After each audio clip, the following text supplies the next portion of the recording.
estamos en las jornadas. Vamos a retomar las jornadas después de un tiempo, pero estamos en la jornada número 22, jornada número 22, y lleva por nombre Macelot, así, Macelot. Vamos a leer Números 33, 25. Miren lo que dice Números 33, 25, que es nuestra lectura. Recuerden que hemos tomado el capítulo 33 para hablar de las jornadas, y ahí están enumeradas ahí, o enumerados ahí, enumeradas, ¿no? En Números 33, 25 dice: salieron de Harada y acamparon en Macelot. Salieron de Harada y acamparon en Macelot. Oremos. Padre celestial, nuevamente acudimos a ti. Tú que eres el dueño, Señor, de todo. Tú, Señor, a ti te pertenece todo, amado Dios. Te pedimos en esta hora, amado Dios, que seas con nosotros, que tengas misericordia de nosotros, Señor, y nos ayudes a poder recibir tu palabra. Gracias, Señor, porque tú eres el que abres tu palabra, abres el entendimiento, Señor, y queremos decirte que amamos tu palabra, amamos tu hablar, porque esas palabras son espíritu, son vida, esas palabras pueden salvar nuestras almas. Gracias, Señor, por nuestros hermanos que están aquí y por los que están en casa, Señor, aún a la distancia. Oramos, mi Dios, para que tú seas con ellos. Te damos gracias en esta hora, gracias por esta bendición de poder, Señor, recibir tu palabra en esta noche. Te damos gracias por Cristo Jesús. Amén. Si ustedes notan, en este capítulo número 33, solamente menciona las jornadas, pero no nos da muchos detalles. Si notan aquí, nada más dice, salieron de Harada, que fue la jornada anterior, y dice que acamparon en Macelot. Y miren lo que dice el versículo 26.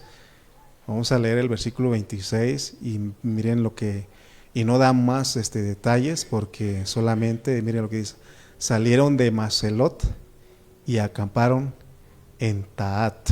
Es otra jornada, pero ahorita nos vamos a centrar en Macelot. Pero recuerden que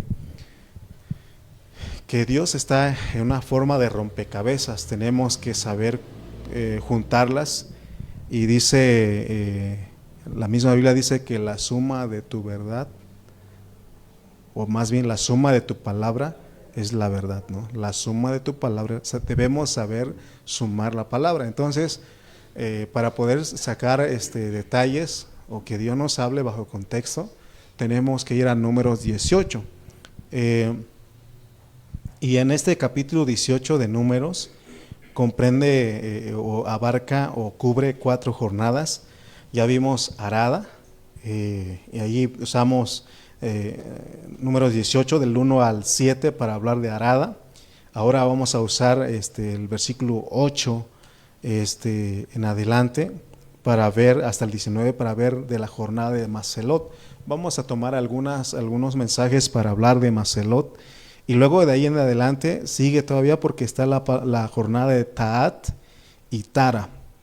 Y entonces vamos a estar hablando de eso, pero fíjense que nomás para recordarles un poquito, para que recordemos, porque cada jornada, cada nombre tiene un significado o se refiere a algo. Y en la jornada de Harada hablamos, o se refiere a temor reverente. Acuérdense que cuando hablamos ahí, hablamos de que no Dios está diciendo que tengamos miedo, sino que Él dice que tengamos temor reverente, ¿no? De acuerdo a la Biblia interlineal, del griego al español, del hebreo al español, esta palabra que corresponde en la lección de hoy, en hebreo se escribe Macelot, así como está escrito ahí. A ver, Emily, si nos tienes las palabras, por favor, si pudiste las palabras. Así como está escrito ahí en Hebreos, perdón, en Números 33, 25, está la palabra Macelot.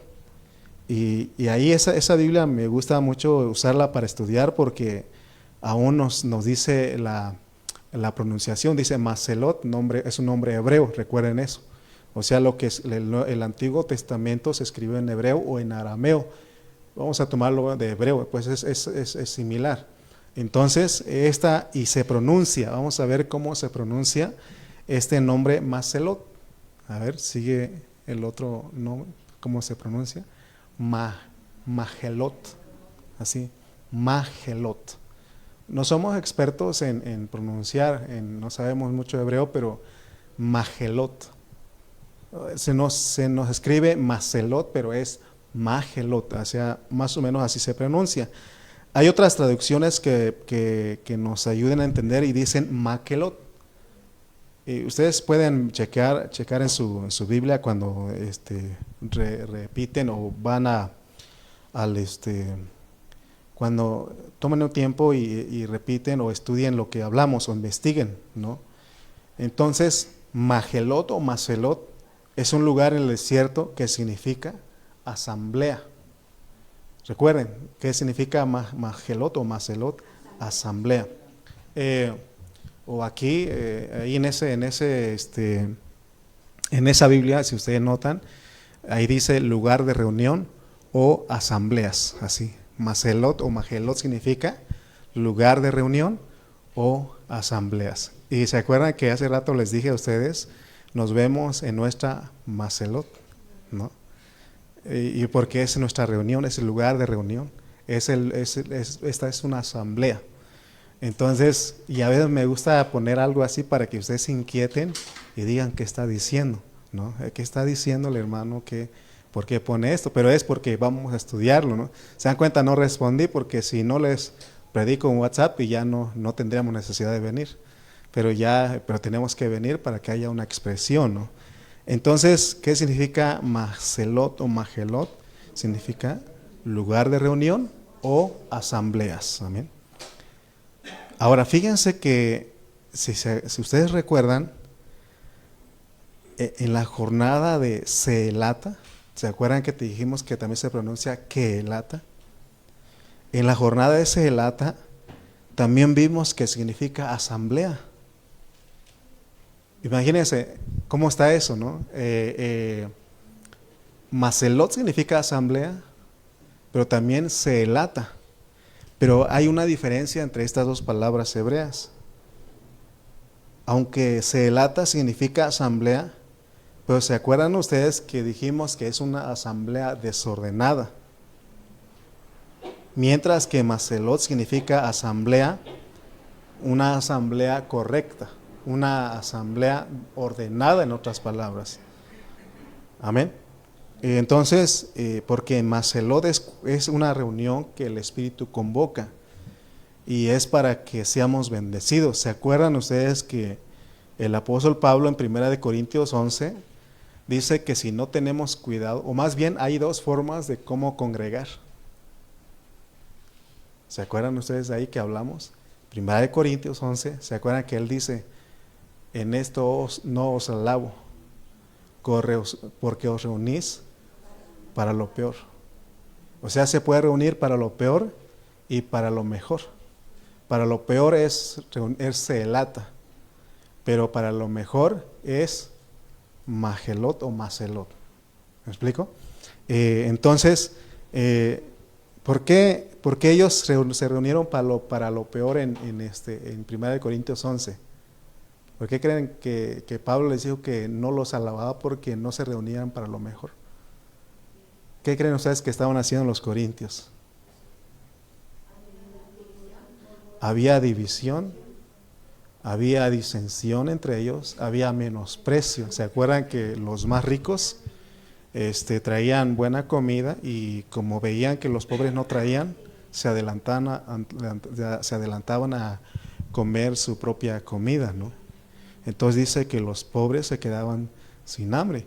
Y aquí hemos enseñado que cuando venimos a la reunión de la comida y ahí somos probados, porque de repente dijimos voy a agarrar todo, ¿no? Pero no tomamos en cuenta de los que vienen atrás, porque faltan otros que coman. Y recuerden que se les ha enseñado que agarremos un poco. Y si sobra, podemos dar otra vueltita, ¿no? ¿Por qué? Porque siempre estamos pensando en todos los hermanos. Porque los que son inconversos, ¿qué dicen? Hay un dicho, ¿no? Que usan, primero mis dientes y al último mis parientes, ¿no? O sea, ellos no cuidan eso. Entonces, tengamos cuidado porque si no, nuestra reunión de iglesia puede ser para lo peor. Y no solamente en la comida, sino en muchas otras cosas. Podemos nosotros estar, en vez de reunir para Macelot, podemos reunirnos para Celata. En este capítulo 18 de Números, nosotros vamos a aprender a leer la Biblia. Aquí, hermanos, estaba estudiando y hay forma de cómo leer la Biblia. Es bueno memorizar, es bueno tomarlo como información, pero por lo menos hoy vamos a ver que hay 3 formas de leer la Biblia. Vamos a leer Números 18:1. Este versículo lo usamos para hablar de la jornada de Arada, pero miren lo que dice. Jehová dijo a Aarón: tú y tus hijos y la casa de tu padre contigo llevaréis el pecado del santuario, y tú y tus hijos contigo llevaréis el pecado de vuestro sacerdocio. Ok, aquí quiero mencionar algo porque también la Biblia dice que hay que hacerlo al que honra, honra. Hay una joven en Chimalpa, si está Ame ahí, me puede corregir ahí en la transmisión, si no está, pues luego que escuche. Pero ella me está siguiendo. Allá en Chimalpa vamos en la jornada, apenas el domingo vamos a entrar en la jornada número 11.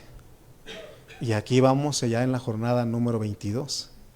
Y América, esta jovencita, ella llegó a la casa la semana pasada, el jueves, y estábamos platicando y la verdad que ella me animó mucho porque llegó y no habló otras cosas más que de la Biblia. Y nos mostró su libreta y tiene sus apuntes, y eso que no está con nosotros aquí, ni está ni está con los adultos allá, porque cuando vamos mi esposa allá, los jóvenes salen a recibir su clase. Pero ella nos había dicho y nos vino a compartir, y ahora ella dice: hermano, yo lo estoy siguiendo. Antes lo escuchaba temprano, pero como a estarme arreglando para ir a trabajar no me da tiempo, no me puedo concentrar, y ya lo escucho mejor en la tarde, y mire todos mis apuntes. Y como ella es maestra, hace dibujos ilustrados para hablar de cada jornada. Y ya nos mostró todo lo que escribió, y no crean que un resumen de muchas hojas. Ella escribe el meollo, el pensamiento principal de cada jornada, y hasta así pone tache, esto no, y una palomita, esto sí, ¿no? Y nos animó porque cuando fuimos a Xmiquilpan, se acercó un joven de Zimapán y me dijo: hermano Lalo, ¿usted me podría explicar de qué trata la jornada de Pijairot y la jornada de Mara? Porque sí tengo el escrito y lo estoy leyendo, pero no alcanzo a leerlo. Y ya le estoy explicando un poco y le dije: te voy a enviar mis apuntes para que tú lo veas. Es más, vete con América y que ella te explique en pocas palabras qué significa cada jornada, ¿no? Y hermano, la verdad que eso me animó mucho, porque no estoy estudiando solo. Hay hermanos que me están siguiendo, ¿no? Y cuando es eso, hermano, uno dice: entonces vamos, porque no soy yo solo, ¿no? Entonces, imagínate que todos los que predicamos podamos tomar eso, ¿no? Hablar lo mismo, y con la confusión sale de nuestro hablar, ¿no? Porque estamos hablando una misma cosa. Bueno, entonces les decía que, ¿por qué mencionó a ella? Porque aquí, y estamos hablando de eso precisamente, porque dice el número 18:1, Jehová dijo a Aarón. ¿Se acuerdan ustedes cuántas veces le habló Dios a Moisés? Le habló Dios a Aarón con Moisés junto, y le habló solamente a Aarón. ¿Se acuerdan que hablamos eso? ¿Se acuerdan cuántas veces? ¿Cuántas veces? Hay más o menos, ¿no? 83. Pero Ame me corrigió. 7 a Aarón y una. Bueno, vamos por eso le decía que si ella está ahí, no sé si a lo mejor no está, pero si está, que nos ayude a ver eso, porque ella no me estaba corrigiendo, es que usted dijo acá, pero porque usted ya había dicho esto, y luego dijo así, pero así es, hermano. Y le dije, qué bueno que me corriges, porque a veces uno se le olvida, o ya, ahorita ya no nos acordamos, ¿no? Pero se acuerdan que son como más o menos como 90 veces que Dios le habló a los dos, ¿no? Y ya nosotros, bueno, pero fíjense que aquí, aunque la jornada de Maselot o Magelot comprende los versículos 8 al 19, de número 18, no obstante queremos considerar este versículo 1 para que recordar que Dios aquí solamente le habla a Aarón. Le habló a Moisés muchas veces y le habló a los dos también otras veces, pero dice aquí que le habló a Aarón. Entonces, está diciendo, lo que nos está diciendo este versículo es de que Dios le habla, o el hablar de Dios aquí es respecto al sacerdocio. Quiere decir que Dios en estas jornadas le está hablando a los líderes. Es lo que ella me estaba diciendo, hermano, y yo entonces, hasta donde quedamos en Arada, Dios está hablando a los líderes. Es porque se acuerdan que, no me acuerdo que es en el Sinaí cuando Él empezó a ordenar, dio el orden de marcha. Se acuerdan que venía ellos caminando como una estampida, no había un orden, pero Él dio orden. ¿Se acuerdan de todo lo que hablamos? Entonces, Dios tiene también que ordenar a sus líderes. ¿Quiénes son los líderes? Los líderes son los pastores, los ancianos, los diáconos, los maestros, los cantores, todos los que estamos haciendo algo en la vida de la iglesia. Dios tiene que ordenarnos. Entonces aquí nos está hablando, o Dios está hablando, y por eso se dirige a Aarón, y no solamente a Aarón, sino a sus hijos. ¿Se acuerdan? De Aarón, y se está hablando del pastor y los que colaboran con él. Esos son los hijos de un pastor. Entonces, Maselot, de acuerdo al diccionario Strong, decíamos que significa lugar de reunión o asambleas. Hay otro diccionario que también nos ayuda mucho, que es el diccionario Strong o la Biblia Strong. Si ustedes tienen eso, creo que mi hermana Teresita tenía esa Biblia.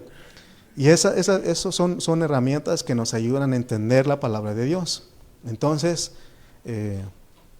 esta palabra Magelot o Maselot tiene relación en el Nuevo Testamento y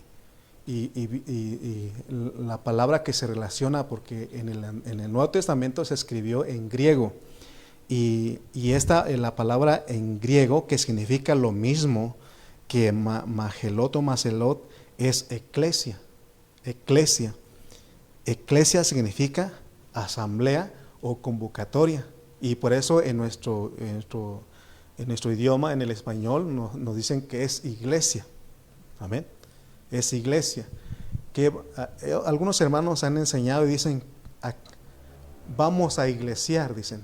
O sea, nosotros venimos a tener la comunión, porque eso es eclesia, los llamados a salir fuera del campamento. Es lo que significa eclesia, pero tiene que ver con reunirse, pues tiene que ver con asamblea. Vamos a ver la diferencia entre Seelata y Maselot. Ambas palabras hebreas significan asamblea, pero ya les dije que tienen una diferencia. Pero para eso usemos la Biblia para hablar de la diferencia. Vamos a leer Hechos 19:32. Hechos 19:32, y este primer versículo tiene que ver con Seelata. Dice Hechos 19:32. Unos pues gritaban una cosa y otros otra, porque la concurrencia estaba confusa y los más no sabían por qué se habían reunido. Unos pues gritaban una cosa y otros otra, porque la concurrencia estaba confusa y los más no sabían por qué se habían reunido. Estamos en Hechos 19:32. Pero vamos a buscar la nueva versión internacional. Emily, por favor, si puedes poner esa versión, y fíjense lo que dice. Había confusión en la ¿qué? Asamblea. Se dan cuenta que está hablando de Maselot aquí. Cada uno gritaba una cosa distinta, y la mayoría ni siquiera sabía para qué se habían reunido. En otras palabras, eso es Maselot. Que le digan a usted, ¿para qué vas a ese lugar? No sé, nomás voy. No sé, nomás voy a ver qué pasa. ¿Para qué te reúnes? ¿Para qué vas a tu reunión ahí? Imagínese, hermano, que nosotros digamos, no sé, de veras, ¿para qué vengo aquí? ¿Habrá alguien que diga eso? Yo la verdad no sé para qué vengo aquí. Tenemos que saber para qué nos reunimos. Amén. Tenemos que saber, por eso, pero eso es celata, es la forma de reunirse, de hacer asamblea, porque hay confusión, hay desorden. Es más, ni sabe uno ni para qué se reúne. Amén. Entonces, nosotros no debemos ser celata, necesitamos ser una iglesia que es como Macelot, porque celata es una congregación desordenada, es una iglesia desordenada, una iglesia confusa, porque aquí dice que la mayoría ni siquiera sabía para qué se había reunido. Sin embargo, en el versículo 39 de Hechos, vamos a ir a Hechos 19, 39, y aquí no es celata, sino es la otra palabra. Dice, y si demandáis alguna otra cosa, en legítima asamblea se puede decidir, porque hay una legítima asamblea. Pero también hay otra versión que nos ayuda a entenderlo. A ver si pudiese poner ese, Emily, la de Palabra de Dios para Todos. La otra versión que miren lo que dice.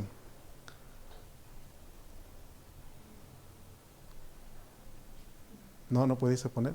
Ok, esta versión dice, si tienen algún otro asunto que discutir, entonces vengan a las reuniones normales de los ciudadanos, donde se podrá tomar una decisión. Entonces, hay una reunión, es esa, ¿no? Si tienen algún otro asunto que discutir, entonces vengan a las reuniones normales de los ciudadanos, donde se podrá tomar una decisión. O sea que hay una reunión anormal y hay una reunión normal. ¿Cuál es la reunión normal? La de la palabra Macelot. Y la anormal, celata, ¿no? Celata. Entonces, porque hay el hermano Witness Lee o Watchman, y uno de los dos escribió un libro que se llama La Iglesia Normal. La iglesia normal, porque hay una iglesia anormal. ¿Qué significa la palabra normal? A ver, le dicen a los muchachos, tú no eres normal, ¿verdad? Entonces, hay una manera normal de reunirnos como iglesia y tenemos que saber, ¿no? Por eso le decía que Dios viene ordenando, viene restaurando lo que está caído. Aquí en este versículo se refiere a Macelot, que tiene relación a una asamblea normal.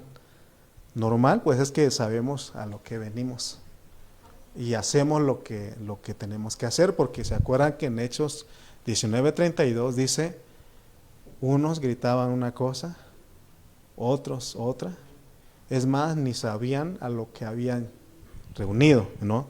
Entonces, estamos usando este pasaje del libro de los Hechos para mostrarles lo que es celata y lo que es Macelot, amén.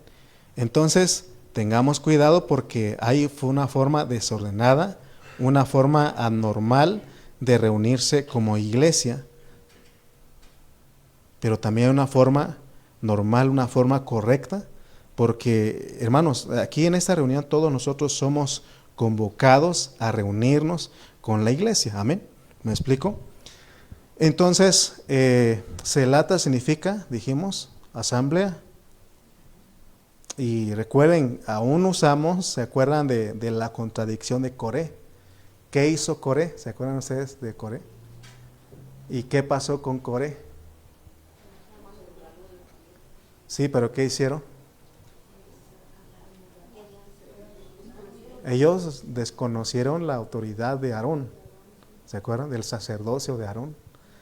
Entonces dice que ellos contrataron a otros líderes, y no solamente a los líderes, sino otros, y se levantaron en contra de Aarón, y ahí Dios dice que los castigó, ahí la tierra se abrió y los tragó a ellos.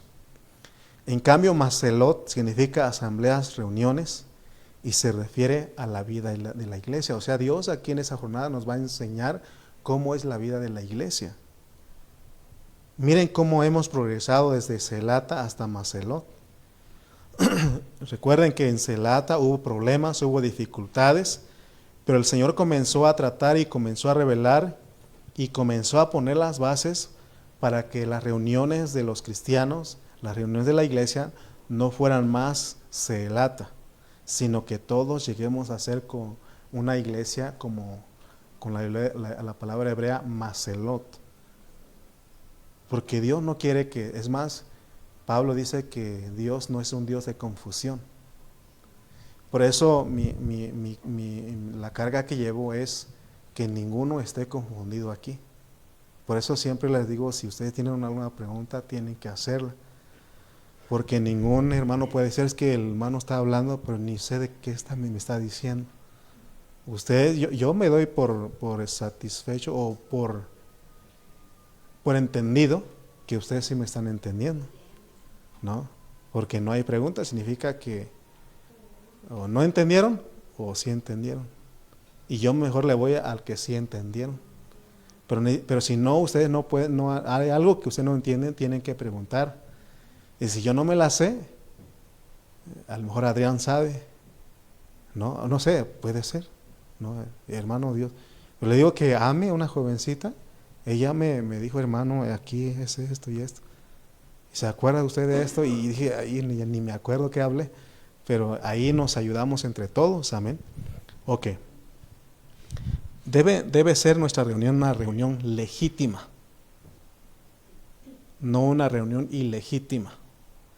Ahora, les decía yo que hay formas de cómo leer la Biblia. ¿Quieren saberlo? Vamos a verlo. Aquí en el capítulo 18 vamos a leer de 3 formas. Quizás no terminemos de leerlo todo hoy, pero yo quiero darles por lo menos estas 3 formas de leer. Primeramente, tenemos que leerlo en el enfoque histórico. Ahí está, gracias Emily. Enfoque histórico. Eso es lo primero o más bien esa es una forma de leer la Biblia. Dios quiere que nosotros leemos las tres formas. No podemos nosotros, ustedes se dan cuenta que yo uso el enfoque histórico y ahorita voy a usar he usado las otras dos formas porque, ¿se acuerdan? Emily, puedes poner la imagen que te mandé y vamos a ver que he usado el mapa, he usado la información de dónde se encuentra Celata. Si ustedes notan ahí está Celata. Celata, pero estamos en Macelot, ¿no? De hasta abajo está Macelata, luego Monte Sefer. Arada fue la jornada pasada y ahora estamos en Maquelot o Macelot o Magelot, como quiera usted. No es importante, es solamente que veamos dónde está. Ese es el enfoque histórico, porque yo les doy la información a usted dónde está y fundamentamos todo lo que tiene que ver con la jornada. ¿Qué quiere decir leer un pasaje usando el enfoque histórico? Quiere decir que al leer el pasaje debemos de usar el contexto cultural y temporal de los libros bíblicos. En este caso nosotros estamos leyendo las instrucciones que Dios le ha estado dando a Aarón. Por lo tanto, cuando se lee un pasaje del Antiguo Testamento, desde el enfoque histórico estamos ocupados en entender lo que se está diciendo ahí, en ese momento, a las personas que están ahí presentes. En ese caso está Aarón y sus hijos. Y a ellos le está diciendo que tienen que llevar el pecado del santuario y del sacerdocio. Amén. Y ese es el contexto. O sea, ¿cuándo se dijo esto? En tantos años atrás. Entonces, eso fue en el desierto de Sinaí. Por ahí todo ese desierto, ahí está las jornadas, o estas jornadas están alrededor del monte Sefer. ¿Se acuerdan que hablamos que son unas montañas unidas? Y ahí alrededor de esa montaña están estas jornadas. Ahí el pueblo tuvo que estar dando vueltas ahí. Ok, el enfoque histórico. Pero también hay otro enfoque que le podemos llamar el enfoque cristológico. Estamos estudiando, pues, y yo quiero que ustedes consideren estos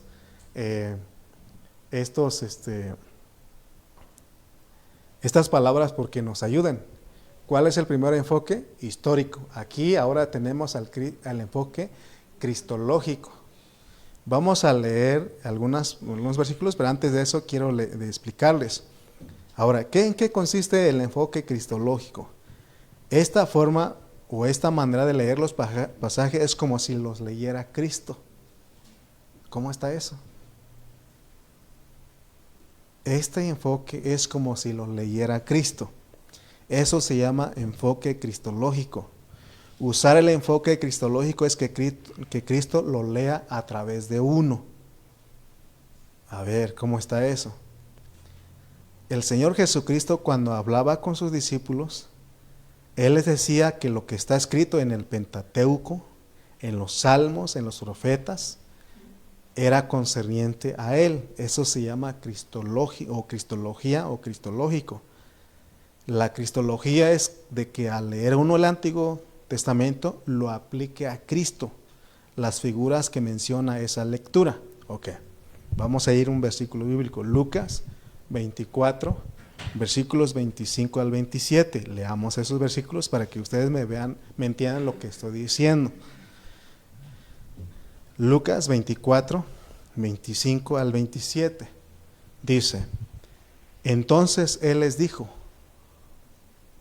oh insensatos y tardos de corazón para creer todo lo que los profetas han dicho. ¿No era necesario que el Cristo padeciera estas cosas y que entrara en su gloria? Y comenzando desde Moisés y siguiendo por todos los profetas, les declaraba todas las escrituras lo que de él decían. Entonces, está hablando de los discípulos que iban camino a Emaús después de la resurrección. Y ellos iban tristes, iban pensativos, desanimados, quizá desilusionados de que se murió el Cristo. Y ya era el tercer día y no había pasado nada, ¿no? Y ellos no podían entender las escrituras porque solamente tenían el enfoque histórico. Porque los judíos, si algo tienen, es que son gente de lectura. Todos los sábados están ahí leyendo el Torah o la Torah. Y ahí están leyendo. Los papás les enseñan a los hijos a que lean las escrituras. Pero ellos quizás estaban leyendo desde el enfoque histórico o sabían leer la Biblia desde el enfoque histórico. Entonces, ¿qué hizo Cristo aquí? Usó el enfoque cristológico, o usó la cristología, y Él empezó a leerles, dice, y comenzando desde Moisés y siguiendo por todos los profetas, les declaraba en todas las escrituras lo que de Él decían. ¿Qué pasó con ellos después de que Jesús les habló, les leyó las escrituras, les citó las escrituras? Se le cayeron las escamas de los ojos, se les abrió el entendimiento y dicen: ahora entendemos. Entonces, la segunda forma de leer las escrituras es usando este enfoque. Pues, cuando nosotros estamos leyendo, debemos saber decir de que todo lo que las figuras que menciona el Antiguo Testamento se refieren a Cristo. Amén. Porque cuando entremos al 18:8 se van a dar, número 18:8 se van a dar cuenta de que vamos a hablar de algunas cosas, pero están apuntando a Cristo o se refieren a Cristo. La tercera forma de leer la Biblia es el enfoque eclesiológico. Eclesiológico. Vamos a poner, Johan, ahí, donde dice el enfoque, tercer enfoque. Ahí está, enfoque, así se escribe. Eclesiológico, así, hasta cuesta de decirlo, ¿no? Ok, enfoque histórico, cristológico y eclesiológico, así, eclesiológico. Ese es el tercer enfoque. ¿De qué trata este enfoque? Es la forma que se tiene que leer la Biblia, pero como iglesia. Es la forma que se tiene que leer la Biblia, pero como iglesia. Dicho en otras palabras, es leerlo uno participando de Cristo. O sea que Dios quiere que hagamos las cosas que está diciendo ahí. O sea que no solamente es lo hizo Aarón, lo hizo Cristo y se acabó ahí, sino que ahora nosotros, porque nosotros somos parte de lo que Dios quiere hacer. Amén. ¿Se acuerdan que ahí dice que ¿no? ¿Cuántos azotes recibió el Señor? Y dice que la iglesia también necesita recibirlos, ¿no? Entonces, o sea que la Biblia se puede leer entonces históricamente, cristológicamente y eclesiológicamente. Estamos entendiendo que los pasajes de la Biblia tienen su manera histórica de leerlos. Recuerden, su manera histórica, su manera cristológica y su manera eclesiológica. Esos tres aspectos, estos tres sentidos son muy importantes como para nosotros los creyentes. Recuerden, cada vez que leamos el Antiguo Testamento, nunca se nos olvide que lo tenemos que leer históricamente, cristológicamente y eclesiológicamente. Leer históricamente, repito nuevamente, es entender lo que Dios le mandó a Aarón y que Aarón tenía que hacerlo. Eso era instantáneo para Aarón en ese momento. Desde que Dios le dio la ley y le dijo, esto y esto tienes que hacer, esto es el aspecto histórico para que lo cumpla Aarón. Pero luego se tiene que leerlo cristológicamente. La cristología, su base es que todo el Antiguo Testamento, de lo único que habla es de Cristo.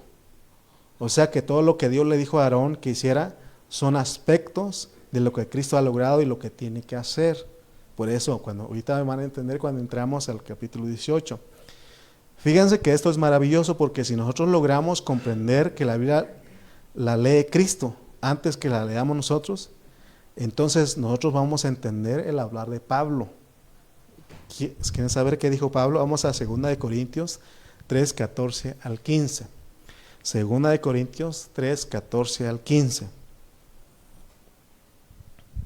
Dice, pero el entendimiento de ellos se embotó, porque hasta el día de hoy, cuando leen el antiguo pacto, les queda el mismo velo no descubierto, el cual por Cristo es quitado. Y aún hasta el día de hoy, cuando se lee a Moisés, el velo está puesto sobre el corazón de ellos. O sea que ellos lo único que sabían hacer es el enfoque histórico. Tomaban las escrituras y lo usaban desde el enfoque histórico. No tenían la manera cristológica, ni mucho menos la eclesiológica. Amén. Quiere decir que así es el principio divino de Dios. O sea que Dios lo puso así. Acuérdense que por qué los judíos, los israelitas no pueden entender la escritura. Porque si lo hubieran entendido, no hubieran crucificado al Señor Jesús. Pero Dios, un principio divino es de que ellos no entendieran más, solamente el enfoque histórico, y eso lo tienen. Amén. Cualquier israelita al leer el Antiguo Testamento, sea el Pentateuco, los profetas, los salmos, dice aquí que tienen un velo puesto en su corazón, en su mente, y no pueden ver más allá. Por eso uno no puede juzgarlos y decir, qué ignorantes. No, es que Dios los cegó a propósito. Soberanamente Dios les puso un velo. Y eso no solamente con los israelitas, sino aún con nosotros. Si nosotros no tenemos un corazón para Dios, Dios dice, te voy a confundir para que no entiendas. Por eso aquí todos nosotros tenemos que orar siempre, Señor. Como dice Santiago, quiero recibir con mansedumbre tu palabra, porque esa palabra puede salvar mi alma. Amén. Tenemos que orar, tenemos que clamar. Pero estamos viendo de los israelitas que ellos tienen el velo puesto en su corazón. Leamos otro versículo, San Juan 5, 39 al 40. San Juan 5, 39 al 40. Y miren lo que estaban haciendo ellos aquí. San Juan 5, 39 al 40 dice, escudriñad las escrituras, porque a vosotros os parece que en ellas tenéis la vida eterna. O sea que ellos estaban leyendo. Escudriñad las escrituras, porque a vosotros os parece que en ella tenéis la vida eterna, y ellas son las que dan testimonio de mí, y no queréis venir a mí para que no tengáis vida. Emily, ¿puedes poner la Nueva Versión Internacional de ese, por favor? O Johan, cualquiera de los dos. Miren lo que dice esta versión. Dice, ustedes estudian con diligencia. Ellos lo hacen eso, ellos son muy diligentes. ustedes estudian con diligencia las Escrituras porque piensan que en ellas, que en ellas hayan la vida eterna. Y son ellas las que dan testimonio en mi favor. Sin embargo, ustedes no quieren venir a mí para tener esa vida. ¿Se dan cuenta? Que ellos solamente tenían el enfoque histórico. Ellos tenían la palabra, tenían la historia, tenían todo lo que Dios había hecho, pero ellos, el velo estaba en su corazón, no podían entender más, por eso crucificaron al Señor de la gloria. Pero Pablo dice que si se convierten a Cristo, el velo les es quitado. Gracias a Dios, porque nosotros los cristianos nos convertimos a Cristo. Por eso les digo que tengamos cuidado, porque si no, nos puede cegar a nosotros. Por eso hay mucha confusión. Y uno nada más ve y dice, ¿y por qué esa gente está ahí? Si está mal lo que están diciendo. Porque Dios puede confundirnos, por eso permanezcámonos humildes. Cuando me dicen a mí, ay hermano, qué bárbaro, qué mensaje, digo, gracias a Dios, pero no me la creo mucho porque me lo puedo creer, ¿no? Y puedo decir, no, qué bárbaro, ¿no? Yo soy el único que enseño bien. Y entonces Dios me puede poner el velo y ya no entender más por causa de que le estoy robando la gloria a Él. Entonces, esto significa que todo aquel que se convierte a Cristo tiene que tomar a la persona de Cristo para leer el Antiguo Testamento, porque eso es usar el enfoque cristológico. Solamente así se puede ver lo que significa lo que le mandan a Moisés y a Aarón a hacer, y que todo eso corresponde a la persona de Cristo.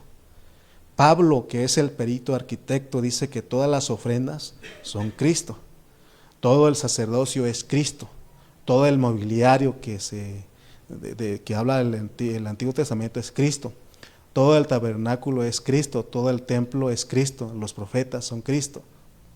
Pablo lo dice eso. ¿Se acuerdan que leímos un versículo, ¿no?, que dice que y la roca que le seguía era Cristo, ¿no? ¿Se acuerdan de eso? En 1 Corintios 10.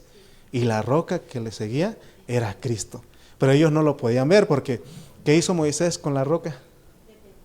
Sí, le pegó, pero Dios le dijo que le pegó 2 veces.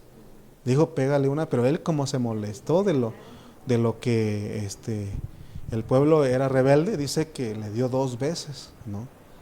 Entonces, después de que nosotros le permitimos a Cristo que Él sea el que lea todos los pasajes, Él nos va a decir que lo que está escrito se trata de Él. Por eso cuando leamos, está bien leerlo como información, como historia, pero más bien tenemos que pedir que sea Cristo que lo lea a través de uno. O sea que cuando usted está leyendo, usted, Señor, háblame. Señor, muéstrame que esto está hablando, se refiere a ti, está hablando de ti, ¿no? Porque si no nos podemos enamorarnos de las letras escritas y no enamorarnos del autor de las palabras, amén. ¿Qué es más importante, las letras o el autor? El autor, amén. Entonces, y la otra forma de leer, decíamos que es la eclesiológico, porque resulta que el Señor Jesucristo en resurrección le da la participación en la iglesia. O sea que todo lo que es de Cristo se vuelve la iglesia. Entonces nosotros al leer los pasajes no solamente los debemos entender históricamente, no solamente tenemos que entenderlo cristológicamente, sino también en el enfoque eclesiológico, porque eso es más profundo, eso. Miren lo que dice Números 18:8. Vamos a entrar un poquito y ya en el siguiente mensaje continuamos hablando porque esto es profundo, por eso se requiere de mucha atención, mucha concentración, amén. Pero por lo menos ya entendimos lo que significa Maselot y las 3 formas de leer la Biblia, ¿no? Bueno, dice Números 18:8. Dijo más Jehová a Aarón. Recuerden que cuando dice esto es que está hablando a los líderes. He aquí yo te he dado también el cuidado de mis ofrendas. Todas las cosas consagradas de los hijos de Israel te he dado por razón de la unción. Todas las cosas consagradas de los hijos de Israel te he dado por razón de la unción y a tus hijos por estatuto perpetuo. Ok. Recuerden que se tiene que leer usando los tres enfoques. Porque si no, me puedo yo aprovechar de ustedes, que está hablando de nada más de dinero. Y así lo han hecho muchos siervos del Señor que se han extraviado, pues, y dicen, es que la Biblia dice que Dios me ha, como dice ahí, me ha dado el cuidado de sus ofrendas, ¿no? O sea que si no uno tiene cuidado puede ir en ese extremo. Por eso hoy se escucha ahí decir, pacte, siembre, ¿no? Si usted quiere algo que Dios le transforme, Dios transforme a sus hijos, traiga su siembra, ¿no? ¿Y qué hacen los hermanos? Hermanos, si dan, ¿no? Pero no está hablando de eso, porque tenemos que ir a usar los tres enfoques que está diciendo, porque dice, he aquí yo te he dado también el cuidado de mis ofrendas. Si no tenemos cuidado, solamente vamos a ir al enfoque del dinero, al histórico, pues. Si usted se pone a pensar de lo que Dios está hablando aquí, se va a dar cuenta que Dios no solo le dio orden a Aarón que hiciera cosas, sino que también Cristo recibe la orden o el orden del Padre de atribuirse a él todo lo que le sucede a Aarón. Pero ahora le dice que también le da a la iglesia que más bien que cuide todo lo que Cristo ha logrado. Recuerden que estamos usando los tres enfoques. O sea que esto es profundo. Empezamos leyendo históricamente y terminamos eclesiológicamente. No podemos solamente usar un solo enfoque. O sea que el Antiguo Testamento es precioso como una moraleja, y el pueblo de Israel, sin conocer a Cristo, pues tiene un velo, decíamos, y solamente lo vive como, tomó las palabras como una religión, como algo histórico, pero que no saben aplicar a Cristo. Recuerden que ya leímos el versículo, que estaban escudriñando las escrituras diligentemente, porque ellos sabían que en ella hablaba de la vida, recibían la vida, pero no querían venir al Señor. Y esas palabras hablaban de Él. Entonces, eso pasaba porque ellos tenían el velo, pero el velo le es quitado a ellos si se dejan que Cristo los lea. Por eso recuerden, cuando leamos la Biblia, tenemos que decirse, Cristo, Señor, lee a través de mí. Ayúdame a ver que estas escrituras están hablando de ti. Amén. Porque solo Cristo les puede leer, abrir los ojos y demostrar que no está refiriéndose a una religión judía, sino a una realidad de Cristo, a una realidad de Dios en Cristo. ¿Se acuerdan ustedes qué hacían los fariseos, los escribas, todas las autoridades de ese tiempo? Jesús hablaba del día de reposo. ¿Y qué hacían ellos? Ellos estaban nada más vigilando quién quebrantaba el día de reposo. ¿Se dan cuenta? Entonces, eso vino a ser una religión. Entonces, imagínense que nosotros podemos hacer como la abuelita que dijo. El pastor empezó a predicar duro, ¿no? Y o predicaba duro y la hermanita siempre decía, la abuelita, esto es para fulano, esto es para sutano, siempre repartía. Y un día los hermanos dijeron, vamos a dejar sola a la abuelita, nada más ella va a ir este domingo, todos nos vamos a ir, para que la prédica sea para ella. Entonces el pastor empezó a darle duro y a hablar duro, y ahora dijo el pastor, ahora es para, la abuelita va a recibir la palabra, ¿no? Cuando terminó el pastor, después de media hora de predicar, dijo la abuelita, pastor, qué bueno estuvo la prédica, qué duro estuvo la palabra, lástima que no vinieron los hermanos. O sea, de todas maneras no la recibió. Y así estaban los judíos. Esa forma es vivir religiosa. Cuando usted está escuchando, para fulano, para mengano, para sutano, o sea, estamos repartiendo, y eso es religiosa. Lo tenemos que tomarlo para nosotros. Amén. Es para uno, pues. Aún el predicador, déjeme decir que uno como predicador dice, esta palabra es para fulano, es para la hermanita, porque, ¿no? Pero eso es religioso porque ya la estoy tirando, pues. ¿Me explico? Entonces ya aprendí que no debo de tirar. Yo debo de hablar lo que Dios pone, Y si le pega a usted, si le queda el saco, es Dios poniéndole el saco, usted, no yo. O no usted. No yo. ¿Se acuerdan que el otro día decían de los pastores que piedrican, no? No, yo no estoy piedricando, estoy predicando la palabra. Y si Dios lo confronta a usted, es porque Dios lo está visitando. Dijo Brian, el otro joven de la iglesia en Chimalpa, dijo que si Dios no le confronta su pecado, es porque Él no le está hablando. Y si Dios lo está confrontando su pecado, pero es Dios, pues no es el pastor, entonces Dios lo está visitando, Dios le está hablando. El apóstol Pablo era un experto en las cosas del Antiguo Testamento, ¿estamos de acuerdo? Pero una vez que se convierte a Cristo, él alcanzó a ver los tres enfoques que decíamos. Él empezó, lean las epístolas, se van a dar cuenta que él dice: esto es lo histórico, esto es cristológico, esto es eclesiológico, ¿no? Okay, cuesta decirlo, pero bueno.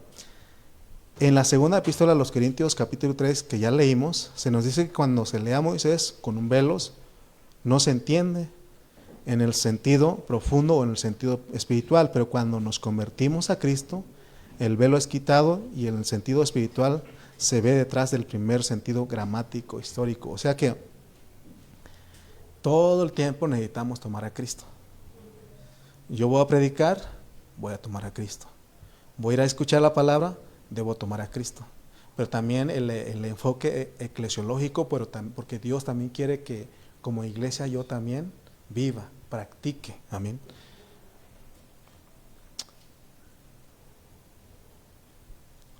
Ok. En la jornada del monte de Sefer, que es la jornada 20, ¿se acuerdan que también ahí podemos aplicar los tres enfoques? Porque ahí en esa jornada vimos que floreció la vara de Aarón. ¿Se acuerdan? Y ahí el enfoque cristológico, para entender, es que ningún otro líder en la tierra ha resucitado como resucitó el Señor Jesús. Ese es el enfoque cristológico. El histórico es de que realmente sí floreció la vara de Aarón y lo pusieron en el arca, ¿no? Pero el enfoque cristológico se está refiriendo a Cristo que resucitó, porque todas las religiones que tienen a su líder, que tienen a su Señor, que tienen a su Dios, ninguno resucitó como Cristo o ha resucitado como Cristo. Tenemos a Mahoma, tenemos a Buda, tenemos a Confucio, tenemos otros líderes de renombre, ¿no? Y ellos no han resucitado, ¿verdad? Como el Señor Jesús. Por ejemplo, en México, ¿cuáles son los hombres que los políticos usan mucho? Benito Juárez, Lázaro Cárdenas, el Miguel Hidalgo Costilla, Morelos, Guerrero, ¿no? En esos políticos hablan de que hay un cambio y todo eso, ¿no? Eso es política, ¿no? Pero ninguno de esos ha resucitado. El único que ha resucitado de los muertos es Cristo. Por eso pone la vara de Aarón que reverdeció, que floreció. El Señor Jesús es la verdadera vara de Aarón reverdecida. Dios, por medio de la resurrección de Cristo, demostró que quién es el que tiene la autoridad, o que quien tiene la autoridad es el Señor Jesucristo, y ahora es la vida de Cristo resucitado, la legítima autoridad a través de la iglesia.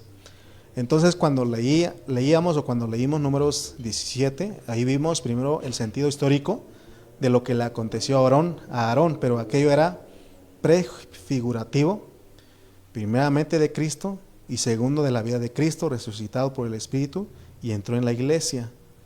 Dios legitimó la autoridad de Aarón. ¿Se acuerda que Coré y todo eso se levantaron? Pero Dios legitimó la autoridad de Aarón por medio de la vara florecida. Por medio de esa figura Dios legitimó la autoridad de Cristo por medio de la resurrección y legitima la autoridad del Espíritu en la iglesia por medio de la vida de Cristo. O sea que ninguna otra cosa es de legítima autoridad si no pertenece al Cristo resucitado. Si Dios ha delegado su autoridad en la iglesia, es por la resurrección de Cristo. Pero no es para que yo diga que yo mando, que yo tengo señorío sobre ustedes, no. Hasta aquí lo que más me interesa es que usted entienda el enfoque histórico, cristológico y eclesiológico. ¿Por qué? Porque es por medio de esos pasos que Dios hace legítima su autoridad por medio de una vara florecida. por medio de Cristo, por resurrección y por medio de la iglesia que tiene la vida de Cristo. Así que aquí estamos de esta manera. Si quisiéramos hacer un resumen hasta aquí de lo que venimos hablando, diríamos que el resumen de acuerdo a los 3 enfoques es Aarón, Cristo y la iglesia. Aarón, Cristo y la iglesia, porque Aarón corresponde al enfoque histórico. Cristo, el enfoque cristológico, y la iglesia, eclesiológico. Es que necesitan esos 3 enfoques. Necesitamos usarlos cuando leemos la Biblia. No quedarnos con el contexto histórico y bien contentos y hasta ahí, sino que tenemos que ver de esta manera. Hasta aquí lo vamos a dejar, vamos a orar, vamos a dar gracias a Dios por su palabra. Si hay alguna duda, alguna pregunta, pueden hablarlo, pueden decirlo, y si no hay, pueden al final o estoy disponible para un café, aunque sea con pan, dijo Aarón. Vamos a orar pues. Bendito Padre Celestial, Señor, te rogamos, Señor, que nos ayudes a verte en tu palabra. Señor, yo sé que esto es pesado, Señor, porque nos metimos, Señor, a estos asuntos, pero es necesario, Señor, porque tú lo usaste, Señor. Tú lo dejaste escrito en tu palabra, Señor, y aún los maestros que tú has levantado han usado estas expresiones, Señor, o estas maneras sistemáticas de cómo estudiar tu palabra. Ayúdanos, Señor, a recibirla, Señor. Por lo menos, Señor, en esta hora nos enseñaste que tenemos los 3 enfoques: el enfoque histórico, el cristológico y el eclesiológico, Padre. Oh, Señor, ayúdanos, abre nuestro entendimiento, Señor, quita el velo, Padre. Queremos conocerte más y más. Ayúdanos en esta hora, Padre. Por la gloria de tu nombre te damos gracias por Cristo Jesús. Amén y amén, amén, amén.